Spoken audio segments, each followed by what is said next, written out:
Praise the Lord. ஆண்டவராகிய இயேசு கிறிஸ்து நாமத்தில் உங்கள் அனைவரையும் இன்று சந்திப்பதில் மகிழ்ச்சி அடைகிறேன். இந்த நாள் தேவனை ஆராதிக்க நாம் ஆலயத்துக்கு கடந்து செல்லுகின்ற நாள். ஆண்டவர் நமக்கு செய்த எல்லா நன்மைகளுக்காக அவருக்கு நாம் எண்ணத்தை செலுத்துவோம். ரட்சிப்பின் பாத்திரத்தை எடுத்துக்கொண்டு கர்த்தரை தொழுது கொள்வோம் என்ற வார்த்தையின்படி தேவன் செய்த எண்ணி முடியாத நன்மைகளை நினைத்து நன்றியோடு துதிக்கும்படி இந்த அதிகாலை பொழுதுல கர்த்தர் தாமே உங்கள் அனைவருடைய உள்ளத்தையும் எனது உள்ளத்தையும் தேவன் நிறைப்பாராக. ஆலயத்தின் பரிபூர்ண நன்மைகளால் நாம் ஆசீர்வதிக்கப்படும்படி கர்த்தர் தாமே கிருபையாய் நடத்துவாராக. இந்த நாளை நமக்கு ஆசீர்வதித்து தந்த தேவனுக்கு நன்றியோடு கூட ஸ்தோத்திரம் செலுத்தி ஒரு பாடலை பாடி வேத வசனத்தை இன்றைக்கு தியானத்திற்காக நாம் தியானிப்போம். என்னை வாழ வைக்கும் அன்பு தெய்வமே, என்னை தாங்கி நடத்தும் அன்பு இயேசுவே, நீங்க இல்லாத ஒரு நிமிஷம் கூட என்னால நினைச்சு பார்க்க முடியல. நீங்க இல்லாத ஒரு நிமிஷம் கூட என்னால நினைச்சு பார்க்க முடியல, என்னால நினைச்சு பார்க்க முடியல. என்னை வாழ வைக்கும் அன்பு தெய்வமே, என்னை தாங்கி நடத்தும் அன்பு இயேசுவே, நான் போகும் இடமெல்லாம் நீங்க வரணும், நான் அமரும் இடத்திலெல்லாம் நீங்க அமரணும், நான் பேசும் பேச்சிலெல்லாம் நீங்க இருக்கணும், நீங்க இல்லாம நான் இல்லையே, நீங்க இல்லாம நான் இல்லையே. என்னை வாழ வைக்கும் அன்பு தெய்வமே, என்னை தாங்கி நடத்தும் அன்பு இயேசுவே, என்னை வாழ வைக்கும் அன்பு தெய்வமே, என்னை தாங்கி நடத்தும் அன்பு இயேசுவே.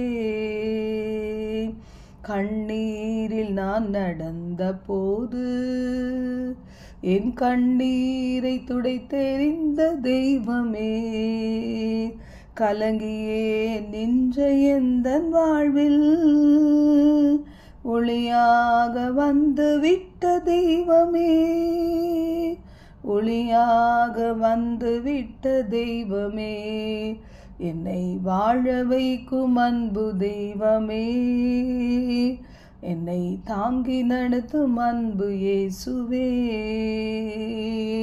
தனிமையிலே நான் நடந்த போது தோளோடு தோள் கோர்த்த தேவனே, தவறி நான் கீழே விழுந்த போது தூக்கியே சுமந்து சென்ற தெய்வமே, என்னை தூக்கியே சுமந்து சென்ற தெய்வமே, என்னை தூக்கியே சுமந்து சென்ற தெய்வமே, என்னை வாழ வைக்கும் அன்பு தெய்வமே, என்னை தாங்கி நடத்தும் அன்பு இயேசுவே, என்னை வாழ வைக்கும் அன்பு தெய்வமே, என்னை தாங்கி நடத்தும் அன்பு இயேசுவே.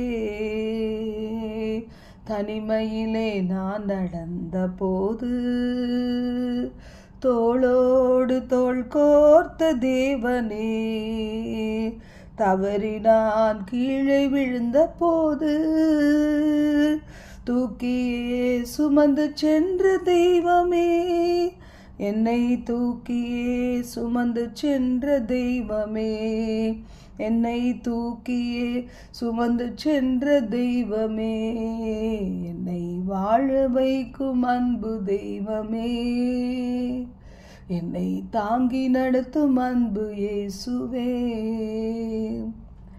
இன்று மட்டும் அல்ல ஆண்டவரே, எங்கள் வாழ்வின் கடைசி மூச்சு வரைக்கும் என் ஆண்டவர் நேற்றும் இன்றும் என்றும் மாறாதவராய் எங்களை வழி நடத்த உமது கரத்தில் எங்களை ஒப்பு கொடுத்து உமது கரத்தால் நாங்கள் என்றென்றும் நடத்தப்பட நாங்கள் உம்மை பற்றி கொள்ளுகிறோம்.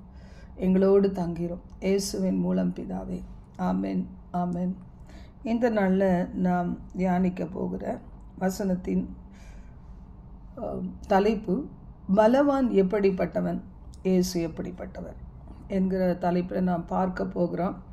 நம் எதிராளியான பலவானாக இருக்கிற அந்த பிசாசை நாம் அறிந்து கொண்டோமானால், நம்முடைய தேவனை உயர்த்தி உயர்த்தி உயர்த்தி அவரிடத்தில் அடைக்கலம் புகுந்து அவரது வல்லமையினால் நிரப்பப்பட்டு ஆண்டவருடைய இரத்தத்திற்குள் மறைக்கப்பட்ட வாழ்வை நாமவே விரும்பி ஏற்றுக்கொள்வோம். ஏசாயா 53 முழுவதும் நாம் வாசித்து பார்க்கும்போது ஆண்டவராகிய கர்த்தர் நமக்காக பட்ட அந்த பாடுகள், அவைகள் சம்பாதித்த வெற்றிகள் எல்லாத்தையும் நம்ம தியானிக்க முடியும். எப்படி சங்கீதம் 91, நமது ஆபத்து நேரங்களிலே சில குடும்பங்களிலே பல பிரச்சனைகள் போராட்டங்கள் வரும்போது சங்கீதம் 91 அதிகமாக படிப்பாங்க.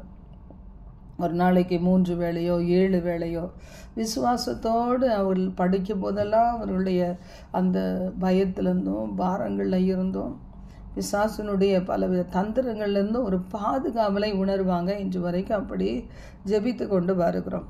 லூக்கா 11:14 முதல் 26 கூட நம்ம வாசிக்கும் போதும் இங்கே பார்க்கிறோம், ஊமையாயிருந்த பிசாசை அவர் துரத்தினார். பிசாசு புறப்பட்டு போன பின்பு ஊமையன் பேசினான், ஜனங்கள் ஆச்சரியப்பட்டார்கள்.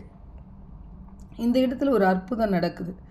அப்போது பிசாசால் ஊமை, செவிடு இப்படி குறைவுகளை ஒரு சில நேரங்களில் ஜனங்களுக்குள் கொண்டு வர முடியும்.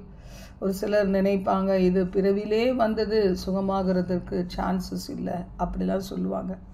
ஆனால் இங்கே இயேசு என்ன செய்தார், ஊமையாய் அவனை வைத்திருந்த அந்த பிசாசை துரத்தினார், அடையாளம் கண்டுபிடித்து துரத்தினார். இன்று அநேகருடைய ஆவிக்குரிய கண்கள் திறக்கப்படாத நிலைமையில் இருக்கும்போது எந்த வியாதியையும் அவர்களால் துரத்த முடிவது கிடையாது. பரிகாரியான கர்த்தரை விட்டுவிட்டு பரிகாரங்களை நாடி தேடி உலகம் எங்கும் ஓடிக்கொண்டே இருப்பார்கள். அவர்களுக்கு கடைசி வரைக்கும் ஒரு இளைப்பாறுதல் இராது. ஆனால் ஆண்டவருடைய வார்த்தை சொல்லுகிறது, இயேசு கிறிஸ்துவிடத்தில் ஊமையாக இருந்த ஒரு மனுஷனை கொண்டு வந்தபோது அந்த ஊமையாக்கி வைத்திருந்த பிசாசை துரத்துகிறார். ஜனங்கள் எல்லோரும் ஆச்சரியப்பட்டார்கள். 15ஆம் வசனம் சொல்லுகிறது, அவளில் சிலர், இவன் பிசாசுகளின் தலைவனாகிய பெயல்செபூலை கொண்டு பிசாசுகளை துரத்துகிறான் என்றார்கள். வேறு சிலர் அவரை சோதிக்கும்படி வானத்திலிருந்து ஒரு அடையாளத்தை காட்ட வேண்டும் என்று அவரிடத்தில் கேட்டார்கள். அவர்களுடைய சிந்தனைகளை அவர் அறிந்து அவர்களை நோக்கி, கர்த்தரிடத்தில் ஏதாவது மறைக்க முடியுமா? அநேக நேரத்தில் ஜனங்களிடத்தில் மறைத்துடலாம். அப்போ தேவனாகிய கர்த்தர் அவர்கள் பேசுகிறதனுடைய உள் அர்த்தத்தை புரிந்து கொண்டார். அந்த இருதயத்தின் ஆழத்தில், அதை வார்த்தையின் ஆழத்தில் புதைந்திருந்த அந்த நினைவுகள், அதை புரிந்து கொண்டு அவரை பற்றி பலவிதமாக விமர்சிக்கிறார்கள். அந்த சிந்தனைகளை இயேசு அறிந்து, தனக்குத்தானே விரோதமாய் பிரிந்திருக்கிற எந்த ராஜ்யமும் பாழாய் போகும், தனக்குத்தானே விரோதமாய் பிரிந்திருக்கிற எந்த வீடும் பாழாய் போகும், சாத்தானும் தனக்குத்தானே விரோதமாய் பிரிந்திருந்தால் அவன் ராஜ்யம் எப்படி நிலை நிற்கும்? இப்படி இருக்க பெயல்செபூலை கொண்டு நான் பிசாசுகளை துரத்துகிறேன் என்கிறீர்களே, நான் பெயல்செபூலினாலே பிசாசுகளை துரத்தினால் உங்கள் பிள்ளைகள் அவைகளை யாராலே துரத்துகிறார்கள்? ஆகையால் அவர்களே உங்களை நியாயம் தீர்க்கிறவர்களாய் இருப்பார்கள். இந்த இடத்துல நாம் பார்க்கும்போது அநேக நேரத்தில் நாம் தேவ பிள்ளைகள் தான் ஒன்று கூட முடிவதில்லை. ஒரு கணவன் மனைவி கர்த்தருக்குள் தேவ பயத்தோடு ஒன்று கூட முடிவதில்லை. பெற்றோர்களோடு பிள்ளைகள் கர்த்தருக்குரிய காரியத்திலே ஒன்றுபட முடிவது கிடையாது. ஒரு கணவன் மனைவியும் இந்த உலகத்தினுடைய ஆசாபாசங்களை சிக்கப்பட்டு அவர்களை பொழுதுபோக்குக்காக பல காரியங்கள், களியாட்டுகள், வெறிகள், அவருடைய வாழ்க்கை முழுவதுமே வாழ்க்கை வாழ்வதற்கேன்னு சொல்லுவாங்க. அந்த மாதிரி ஒரு மணி துளியையும் கூட அந்த கர்த்தருக்கு பயப்படுகிற பயம், தேவனை தேடுகிற காரியமே இல்லாதபடி முற்றிலுமாக 100% உலகத்தை அனுபவிப்பதற்கே என்று சொல்லி, வாழ்க்கை வாழ்வதற்கே என்று சொல்லி அவர்கள் வாழ்வார்களானா, அவருடைய பிள்ளைகளும் என்ன செய்வாங்க? தாய் தகப்பனோடு இணைந்து நடப்பாங்க. ஏன்னா உலகம் அப்படியாய் அவர்களை மேற்கொண்டு விடும். உலகத்தில் உள்ள காரியங்கள் எல்லாம் கரம் கோர்த்து நடப்பாங்க. ஆனால் ஒரு ரட்சிக்கப்படாத ஒரு மகனோட, தேவ பயமில்லாத ஒரு மகளோட, நல்ல ஆண்டவருக்குள்ளே இருக்கிற ஒரு மகனோ மகளோ இணைந்து செல்ல முடியாது. அப்போ பிசாசுகளோடு கரங்கோத்து நடக்குமே தவிர ஒரு பிசாசை இன்னொரு பிசாசு துரத்தாது. வசனம் அதுதான் சொல்லுகிறது. அதுங்க தனக்குத்தானே பிரிஞ்சுட்டு அதை அழிஞ்சு போயிடும். ஆனால் இப்போ எப்படி இருக்குது, எல்லாம் ஒன்றோடு ஒன்று இணைந்து பாவங்களும் தேவன் அருவருக்கிற விக்கிரக ஆராதனைகளும் பாவங்களும் சாபங்களும் சமாதானத்தை குலைக்கிற ஆவிகளும் பல தீமைகளை செய்து எல்லாம் கரங்கோத்து ஒன்றாய் செயல்படுகிறது. ஆண்டவருடைய வார்த்தை சொல்லுகிறது, நான் தேவனுடைய விரலினாலே அவைகளை துரத்துகிறேன். அதனால் உங்களுக்கு வந்தது என்ன? தேவனுடைய ராஜ்யம் உங்களுக்குள் வந்திருக்கிறது. இதை வாசிக்கும்போது ஒரு காரியம் ஞாபகம் வருது. நாம் உணவு சாப்பிடும்போது கூட பார்த்து சாப்பிடுகிறோம். எதில் குறைவு இருக்குதோ அந்த குறைவை நிவர்த்தியாக்கக்கூடிய உணவுகளை சாப்பிடுன்னு சொல்லி டாக்டர்ஸ் சொல்லுவாங்க. நம்ம இந்தியாவில் அந்த மாதிரி முதல்ல மருத்துவம்னா அந்த உணவு தான். அந்த உணவு ரெஸ்ட்ரிக்ஷன் பண்ணிவிட்டு அதுக்கு பிறகு தான் மாத்திரை மருந்தெல்லாம் சொல்லுவாங்க. ஆனால் அநேக இடங்களில் இவங்க சொன்னாலும் கேட்க மாட்டாங்கன்றதுனால மருந்து மாத்திரைகளை கொடுத்துட்டு சில டாக்டர்ஸ்லாம் மற்றபடி எதுவும் சொல்ல மாட்டாங்க. இதை போடுங்க இது போடுங்கன்னு சொல்லுவாங்க. அது மாதிரி இன்றைக்கு அந்த பிசாசின் பிடியில் இருக்கிற அந்த ஜனங்களை தேவனுடைய ஆவியானவராலே தேவன் துரத்தும் போது, தேவ வார்த்தையாலே அதிகாரத்தாலே துரத்தும் போது அது வெளியே போயிடுது. அந்த பலவான் வெளியே போய் பலமுள்ள தேவ ஆவியானவர் உங்களுக்குள் இறங்கி விடுகிறார். அந்த விடுதலை, அந்த சுகம், அந்த ஆரோக்கியம், அந்த தீர்க்காயுசு, அந்த சமாதானம், அந்த சந்தோஷம், அந்த சமாதானம் இதெல்லாம் உங்களுக்குள் வந்து விடுகிறதே. ஆண்டவர் தான் சொல்லுகிறாரு, நான் பிசாசுகளால் துரத்தினா பிசாசுகள் அப்படி ஒரு பிசாசுக்கு இன்னொரு பிசாசு கீழ்ப்படிந்து போகாது. எல்லாம் கரம் கோர்க்கிற ஒன்று தான். அப்படி இருக்கும்போது கர்த்தருடைய வார்த்தை சொல்லுகிறது, ஆயுதம் தரித்த பலவான் தன் அரமனையை காக்கிற போது அவனுடைய பொருள் பத்திரப்பட்டு இருக்கும். ஆயுதம் தரித்த பலவான் தான். அவனுக்கு உச்சந்தலை முதல் உள்ளங்கால் வரைக்கும் இந்த சாத்தானுக்கு பலவிதமான தந்திரங்களை வல்லமைகளை வைத்து கொண்டு அவன் என்ன செய்கிறான், தள்ளப்பட்ட தூதன் தானே அவைகளோடு அலைந்து கொண்டே இருக்கிறான். கூடுமானால் தெரிந்து கொள்ளப்பட்டவர்களையும் வஞ்சிக்கத்தக்கதாக பல உபாய தந்திரங்களை உடையவனாக இருக்கிறான். அப்பொழுது அவன் என்ன செய்கிறான், தேசத்தில் உள்ள உலக நாடுகளில் உள்ள ஒரு குடும்பத்தில் உள்ள ஒரு சிலரை, அல்லது நம்ம வாழுகிற பகுதியில் உள்ள அநேகரை, அவங்களை எல்லாரையும் தனக்குள்ளாக அடிமைப்படுத்தி வைக்கிறான். அப்போ அவன்தான் அந்த பலவானை, அவனிலும் அதிக பலவான் வந்து அவனை மேற்கொள்வார் ஆகில் அவன் நம்பியிருந்த சகல ஆயுத வர்க்கத்தையும் பறித்து கொண்டு அவனுடைய கொள்ளை பொருளை பங்கிடுவான். அப்போ தேவனுடைய ராஜ்யம் இப்படிப்பட்ட பிள்ளைகளுக்குள் ஸ்தாபிக்கப்படணும் என்று சொன்னால் அந்த பலவான் ஆகிய பிசாசு கட்டி இருக்கிற ஆத்துமாக்களை விடுவித்து நாம் இயேசுவுக்கு நேராக அவர்களை திருப்பும்போது, இன்றைக்கி பலவாண்டிய பிடியில் அடிமையாக இருந்து எத்தனை குடி விபச்சார வேசித்தனங்களும் பாவங்களும் பீடி சிகரெட்டு சுருட்டு கஞ்சா பழக்கங்கள் எங்கே பார்த்தாலும் பெருகி போயிருக்குது. அப்போ இதை இந்த பிரஷியஸான விலையேறப்பெற்ற ஆத்துமாக்களை அடிமைப்படுத்தி ஆண்டு நடத்தி கொண்டு தனது ஆளுகையை கீழாக வைத்து என்னெல்லாம் அவனுக்கு செய்து கொடுக்க முடியுமோ அந்த பாவங்களை செய்ய தேவனை விட்டு அவன் ஜனங்களை வேறு பிரிக்க அத்தனை விதமான ஒரு வசதிகளை செய்து கொடுத்து அவன் ஆண்டு கொண்டு இருக்கிறான். அப்போ அந்த பலவானை மேற்கொள்ளணும்னா தேவ ஆவியானவரை உடையவர்கள், இயேசுவை போல அதிகாரம் பெற்றவர்கள், இயேசு கிறிஸ்துவின் உண்மையான பிள்ளைகளாய் இருப்பவர்கள், தேவன் தங்களுக்கு கொடுத்த அதிகாரத்தை அறிந்தவர்கள், பயன்படுத்த துடிப்பவர்கள், விடுதலை நாடுபவர்கள் என்ன செய்யணும், அதே போல செயல்படும்போது அவனுடைய ஆயுதத்தை சகலவித ஆயுத வர்க்கத்தை பறித்து கொண்டு அந்த கொள்ளை பொருளை பங்கிட முடியும். வசனம் சொல்கிறது, என்னோட இராதவன் எனக்கு விரோதியாக இருக்கிறான், என்னோட சேர்க்காதவன் சிதறடிக்கிறான். அநேக நேரத்தில் சில ஆவிகள் உடையவர்கள் என்ன செய்வாங்க, சபையை குலைப்பாங்க, குடும்பத்தில் குழப்பங்கள் ஏற்படுத்துவாங்க. அவங்க வந்துட்டு போனாலே தெரியும், ஒரு பெரிய அசைவு பூகம்பம் நடந்து கொண்டே இருக்கும். அப்போ காரணம் என்ன? அவர்களோடு இருக்கிற அந்த சாத்தானுடைய கிரியைகள் அந்த குடும்பத்தில் ஆங்காங்கு அது ஸ்ப்ரெட் ஆயிடுச்சு. அது மறைந்து கொண்டு இருக்கும்படியாய் கட்டவிழ்க்கப்பட்டு விட்டது என்பதை அறியணும். அதை உணராதபடி என்ன செய்வாங்க, அநேகருடைய வாழ்விலே ஒரே சண்டையிட்டு, அப்புறம் சண்டையிட்டால் இயேசு கிறிஸ்து நம் நடுவில் இருக்க முடியாது, சமாதானம் குலைந்து ஆசீர்வாதங்களை இழந்து வாழுகிற பிள்ளைகளாய் காணப்படுகிறாங்க.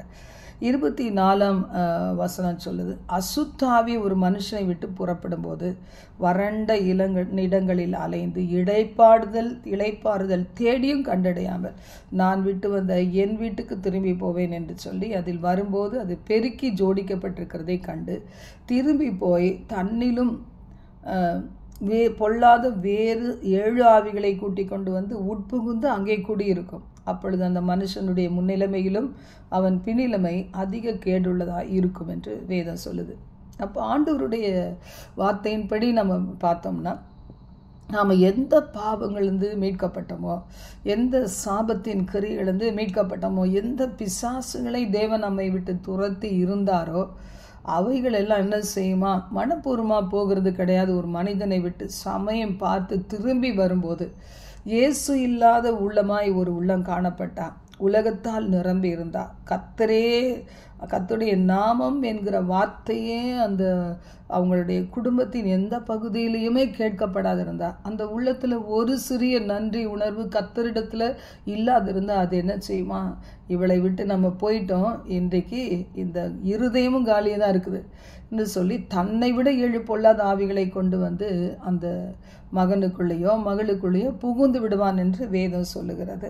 ஆண்டவருடைய வார்த்தையை பார்க்கும்போது 2 சாமுவேல் 22 நாம் வாசிக்கின்றோம், நிறைய பாடுகளை கடந்து கடைசியாக கர்த்தர் தாவீதை அப்படி எல்லா சத்துருக்களின் கைக்கும் சவுலின் கைக்கும் நீங்களாக்கி விடுவித்த போது அவர் பாடுகிற அந்த பாடல், எவ்வளோ காரியங்களை அவர் சொல்லிவிட்டு கடைசியாக சொல்லுகிறார், 17ஆம் வசனம் 18, உயரத்திலிருந்து அவர் கை நீட்டி என்னை பிடித்து என்னை தூக்கி விட்டார், என்னிலும் பலவான்களாயிருந்து என் பலத்த சத்துருவுக்கும் என் பகைஞருக்கும் என்னை விடுவித்தார்.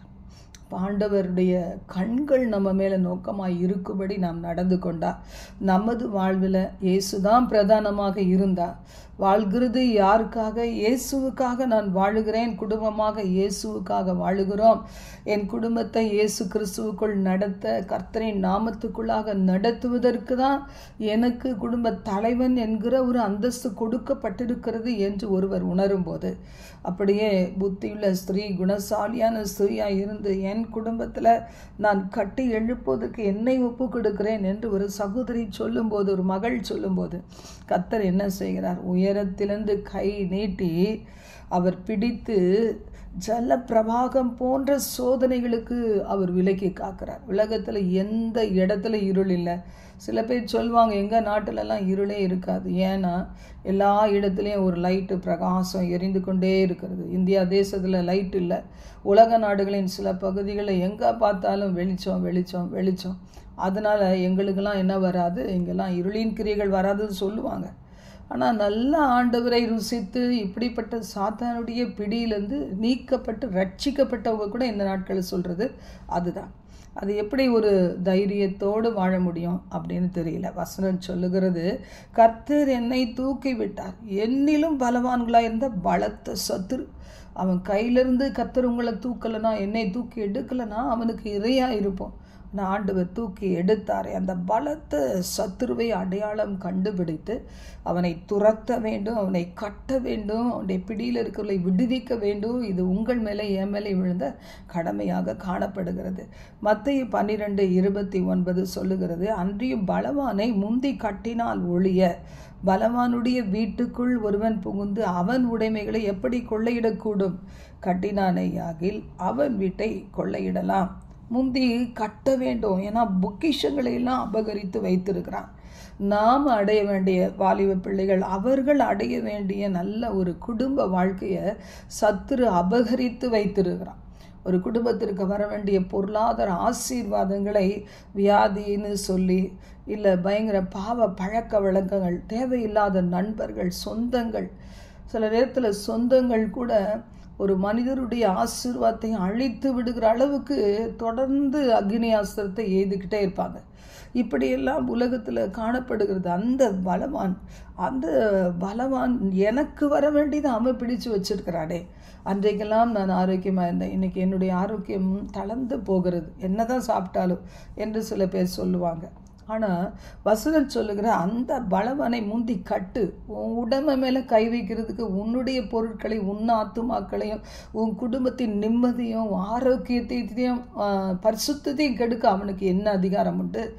அவனை கட்டி அவன் கொள்ளையிட்டிருக்கிறவைகளை நீ விடுவித்து, நீ அங்கு கர்த்தருடைய வார்த்தையை சொல்லி, எனக்குள் தேவனுடைய ராஜ்யம் வந்திருக்கிறது என்று அறிக்கையிட்டு உனது வழிகளை சீர்தூக்கி பார் என்று கர்த்தர் இந்த நாளில் நம்மோடு பேசுகிறார்.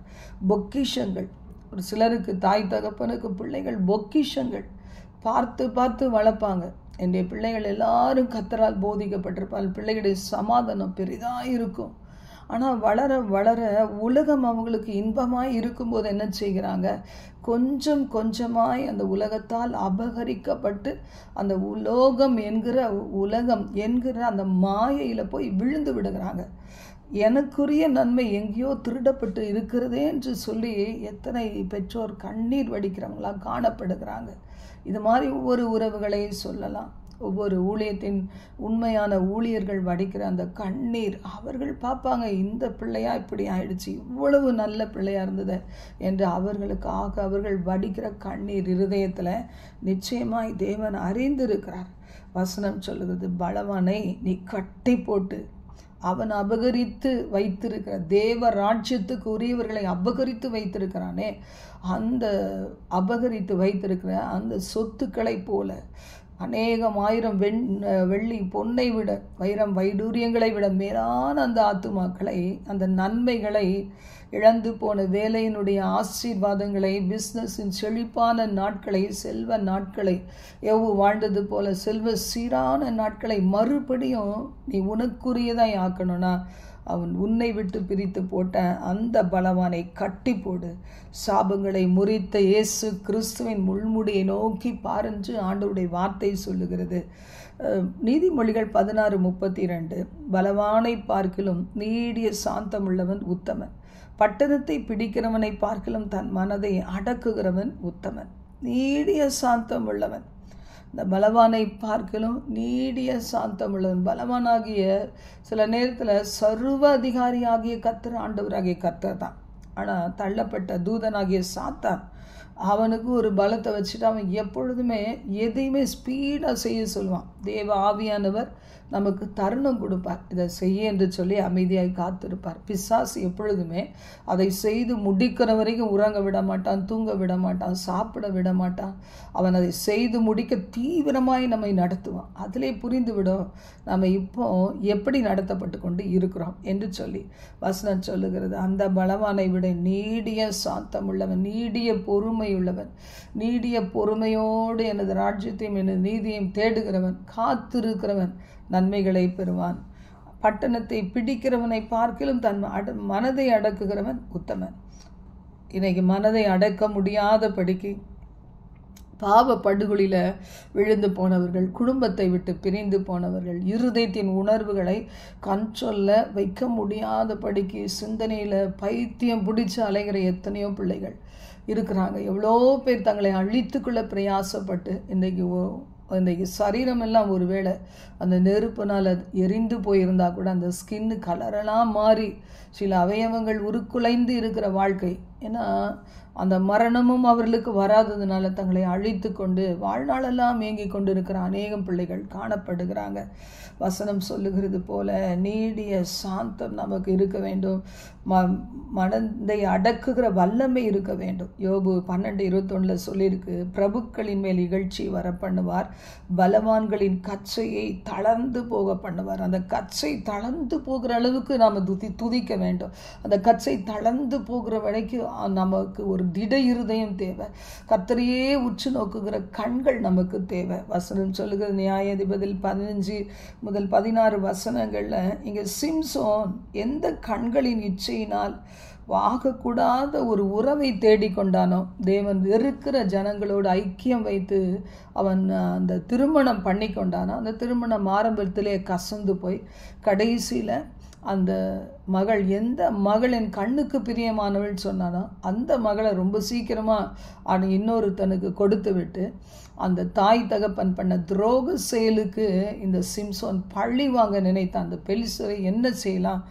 அப்போ 300 நரிகளை பிடித்து வாளோடு வால் கட்டி தீப்பந்தங்களை வைத்து அவன் அலைய விட்டு அப்படியே வெள்ளாண்மை எல்லாம் அழித்து போட்டான். இதனால அவனை பிடித்து கொண்டு போய் அவனை என்ன செய்யலாம்னு சொல்லி யோசித்தவர்கள் நல்ல புதிய கயிறுகளால் அவனை கட்டினார்களாம். கர்த்தருடைய வசனம் சொல்லுகிறது, உன்னை கட்டி நாங்கள் ஒப்பு கொடுக்க போகிறோம் என்று சொல்லும்போது அவர்கள் இறுக கட்டுகிறாங்க. அந்த கயிறுகளை வைத்து இறுக கட்டி கூட்டிக் கொண்டு போகிறாங்க.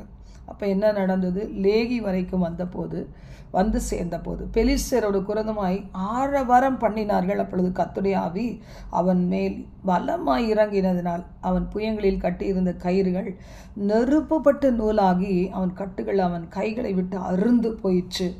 இப்போ தேவ ஆவியானவருக்கு அந்த சிம்சோனை விட்டு முழுமையாய் கடந்து போகிறதுக்கு விருப்பம் இல்லை பாருங்க. அந்த காலத்துலலாம் ஆவியானவர் ஒரு பிரச்சனை நேரத்தில் வருவார், அதுக்கு பிறகு விலகுவார். ஒரு காரியத்தை செய்யணும்னு ஆவியானவர் வருவார், விலகுவார். இப்போ அப்படி கிடையாது. தேவ ஆவியானவர் நம்மை விட்டு பிரிய மனதில்லாதவராய் நான் உன்னோடு கூட இருப்பேன். கர்த்தருடைய வருகை மட்டும் தேவ ஆவியானவர் இருப்பாராம். கர்த்தருடைய பிள்ளைகள் ரகசிய வருகையில் எடுத்துக்கொள்ளப்பட்ட பிறகு சபை கைவிடப்படும் போது ஆவியானவரும் கடந்து சென்று விடுவார். அதுக்கு பிறகு ஆவியானவரின் அசைவாடுதல் இருக்காது. இன்னைக்கு பரிசுத்த ஆவியானவரின் அசைவாடுதல் அவரது வல்லமை இருக்கிறதுனால தான் அநேக குடும்பங்கள் இன்னைக்கு உயிர் பிழைத்திருக்குது, ஊழியங்கள் உயிர் பிழைத்திருக்கு, ஜனங்கள் உயிரோடு வாழ்கிறாங்க. இந்த இடத்துல சிம்சோன் மீது ஆவியானவர் இறங்கின உடனே எதிரிகள் பெலிஸ்தர்கள் போட்ட கட்டுகள் எல்லாம் அப்படியே ஒன்றுமில்லாமல் போனது. அவனுக்கு பலன் வந்தது. ஒரு கழுதையின் பச்சை தாடை எலும்பை எடுத்தான், தன் கையை நீட்டி அதனால 1000 பேரை கொன்று போட்டான் என்று வேதம் சொல்லுகிறது.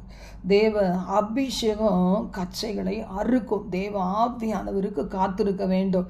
மறுபடியும் ஒரு விசையாய் என்னை நிரப்பும் என்று வாஞ்சியோடு கதற வேண்டும். கர்த்தர் நிரப்பு வரனால் தான் அனுதினமும் வல்லமையை தேடுங்கள் என்று வேதம் சொல்லுகிறது. சங்கீதம் 127:4-5 வாசிக்கும் போது, வாழ வயதின் குமாரர் பலவான் கையிலுள்ள அம்புகளுக்கு ஒப்பாய் இருக்கிறார்கள். அவைகளால் தன் அம்பரா துணியை நிரப்பின புருஷன் பாக்கியவான். அவர்கள் நாணமடையாமல் ஒலிமுக வாசலில் சத்துருக்களோடே பேசுவார்கள். இன்னைக்கு தேவனுக்காக பிரகாசிக்க வேண்டிய வாலிப பிள்ளைகள் இன்னைக்கு சத்துருவின் கரத்தில் இருக்கிறாங்க.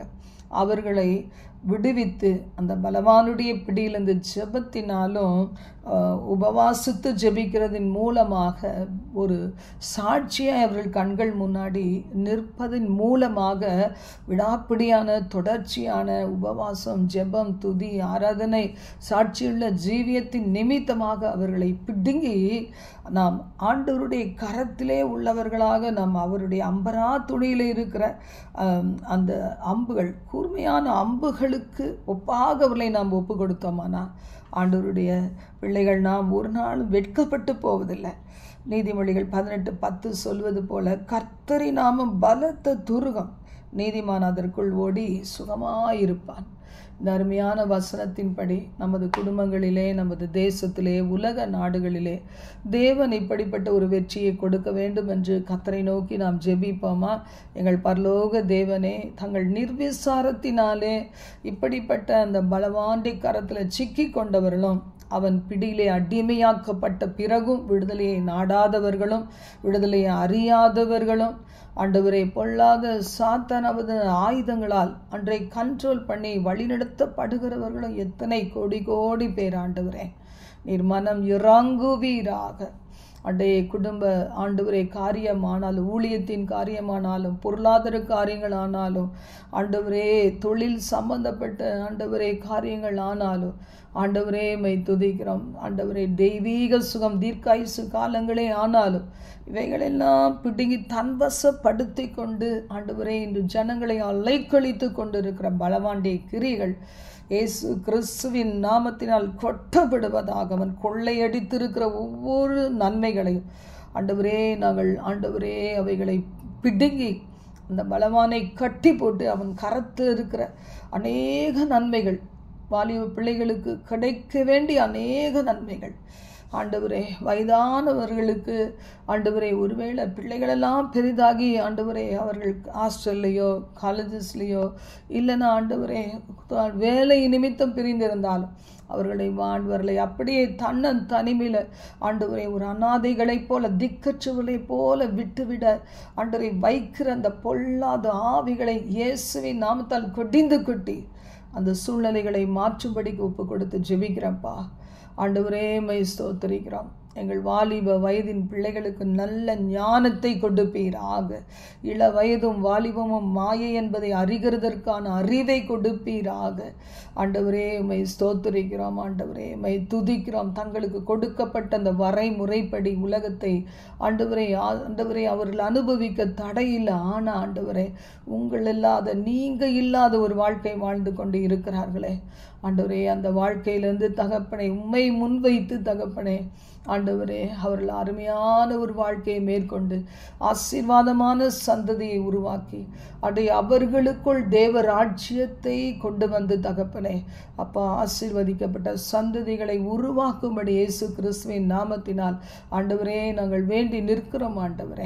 ஆண்டவரே வாலிபனினால் அலங்காரம் அவனுடைய பராக்கிரமம் நிறைந்த செயல்களை செய்யட்டும்.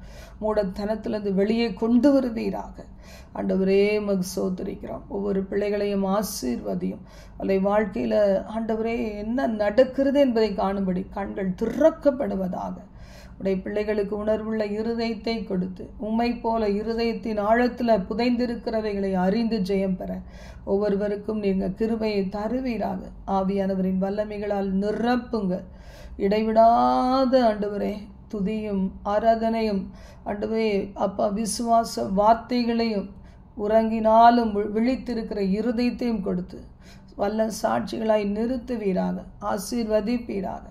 ஒவ்வொருவரையும் இந்த உலகத்திலே அனுப்பினதின் நோக்கத்தை நிறைவேற்றும். ஆசீர்வதியும் இயேசுவின் மூலம் பிதாவே. ஆமென். ஆமென்.